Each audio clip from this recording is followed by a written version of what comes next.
From 1975 to 1979, Lynda Carter was Wonder Woman. The show was popular for a few reasons.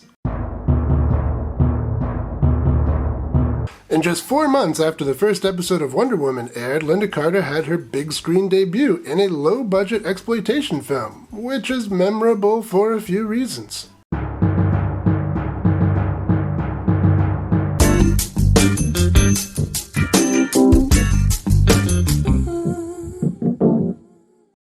Welcome to Exploitation Reviews, and me, Rob, and today I'm taking a look at Bobbie Jo and the Outlaw from 1976. This comes to us from exploitation director Mark Lester, who you might know as the director of Commando, but watchers of this channel probably best know him as the director of Class of 1984, or maybe even one of my personal favorites, Truck Stop Women. Lots of great stuff in his catalog. Let's check out Bobbie Jo. We open at a quick draw contest, and Lyle, the challenger, wins. We hop over to Lyle at a service station. He's got some car trouble, but luckily for him, a guy pulls up in a very nice Ford Escort, and Lyle is more than happy to relieve him of the burden of owning it. A police chase ensues, but Lyle gets away by driving his car like he stole it. We hop over to Bobbie Jo. She's working as a car hop waitress. Lyle shows up in his Oldsmobile Cutlass Supreme and takes an interest in her. He follows her around town, parks outside of her house, normal, tried and true methods of picking up women. And these courting techniques work. Unsurprisingly, tried and true. And then, somewhere out under the stars, Wonder Woman shows Lyle 2 planets. The pair add Bobbie Jo's friend to the group, and the 3 go skinny dipping with an Indian. That's Native American to you white people. And they all take peyote. That friend, by the way, is played by Belinda Balaski. Horror fans will recognize her from The Howling.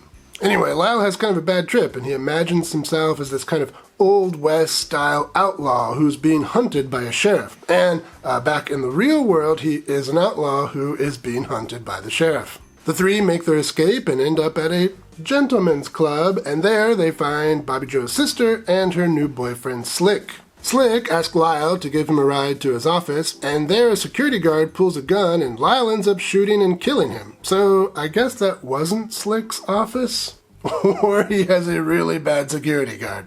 Anyway, 40 minutes into the movie, our band of outlaws is now complete and they're on the run from the sheriff. And they're not going to let a little thing like being on the run from the law get in the way of all their fun. So they steal some guns, they rob a bank, and they kill a whole lot of people that get in their way. But that's enough out of me as far as plot goes. Let's talk some highlights. This film delivers pretty well on what exploitation fans expect.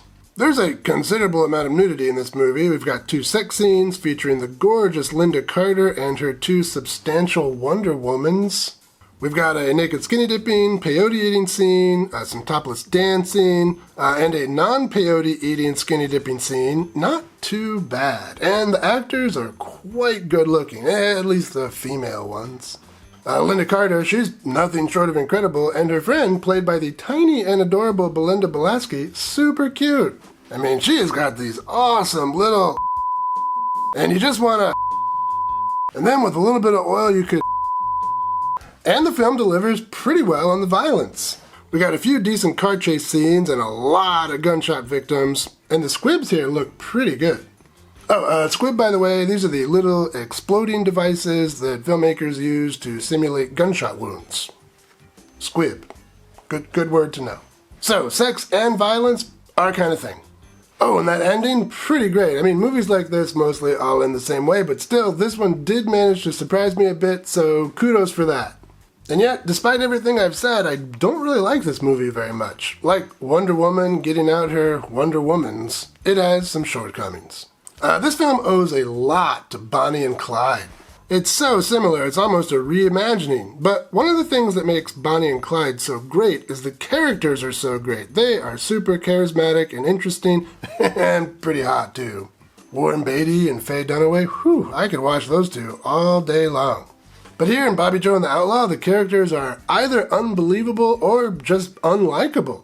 At no point in this movie did I understand why Bobbie Jo was so attracted to or stuck with Lyle. He is not that good looking, he's not charming, he's not even likable. He's mean to her friend, he's mean to her sister, he's mean to her. And the film really isn't written well enough to explain why she sticks by him. I mean, she threw away her life to go on a crime spree with this guy? I'm not buying it.